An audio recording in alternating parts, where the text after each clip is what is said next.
शिवपुराण महात्म्य तीसरा अध्याय बिंदु ब्राह्मण की कथा। दोस्तों, वीडियो में आगे बढ़ने से पहले अगर आप इस चैनल पर नए हैं तो प्लीज़ इसे लाइक शेयर सब्सक्राइब जरूर करें और वीडियो पसंद ना आए तो डिसलाइक भी कर सकते हैं।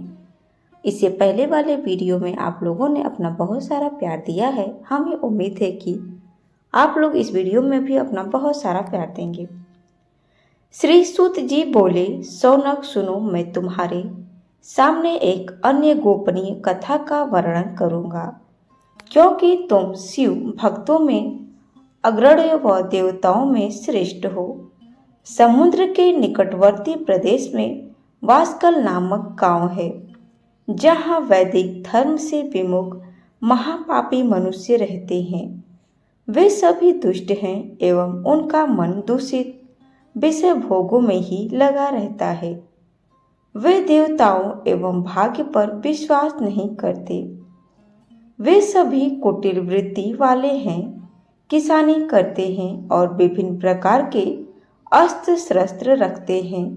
वे व्यभिचारी हैं। वे इस बात से पूर्णतः अनजान है कि ज्ञान, वैराग्य तथा सधर्म ही मनुष्य के लिए परम पुरुषार्थ है। वे सभी पशु बुद्धि हैं।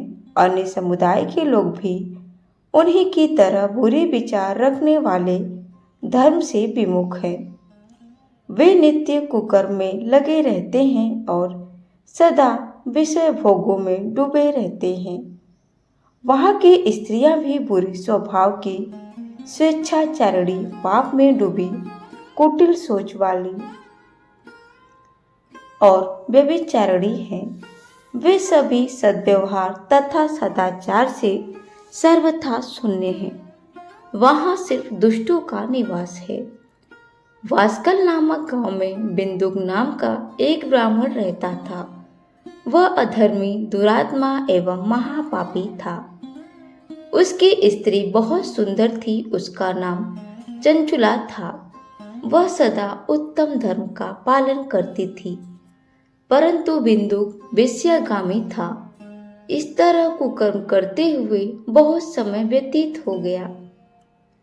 उसकी स्त्री काम से पीड़ित होने पर भी स्वधर्म नाश के भय से क्लेश सहकर भी काफी समय तक धर्म भ्रष्ट नहीं हुई, परंतु आगे चलकर वह भी अपने दुराचारी पति के आचरण से प्रभावित होकर दुराचारिणी और अपने धर्म से विमुख हो गई। इस तरह दुराचार में डूबे हुए उन पति पत्नी का बहुत सा समय व्यर्थ बीत गया। वेश्यागामी, दूषित बुद्धि वाला वह दुष्ट ब्राह्मण बिंदुक समयानुसार मृत्यु को प्राप्त हो नरक में चला गया, परंतु दिनों तक नरक में दुखों को भोगकर वह मूढ़ बुद्धि पापी विंध्य पर्वत पर भयंकर पिशाच हुआ। इधर उस दुराचारी बिंदु के मर जाने पर वह चंचुला नामक स्त्री बहुत समय तक पुत्रों के साथ अपने घर में रहती रही। पति की मृत्यु के बाद वह भी अपने धर्म में गिरकर परपुरुषों का संग लगने लगी। सतियां विपत्ति में भी अपने धर्म का पालन करना नहीं छोड़ती। यही तो तप है। तप कठिन तो होता है, लेकिन इसका फल मीठा होता है। विषय इस सत्य को नहीं जानता, इसीलिए वह विषयों के विषफल का स्वाद लेते हुए भोग करता है।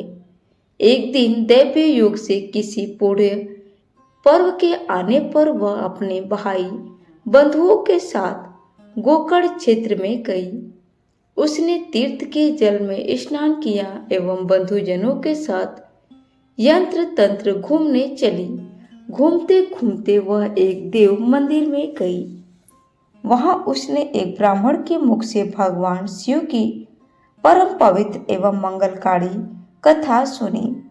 कथावाचक ब्राह्मण कह रहे थे कि जो स्त्रियां व्यभिचारी करती हैं, वे मरने के बाद जब यमलोक जाती हैं तब यमराज के दूत उन्हें तरह तरह के यंत्रणा देते हैं।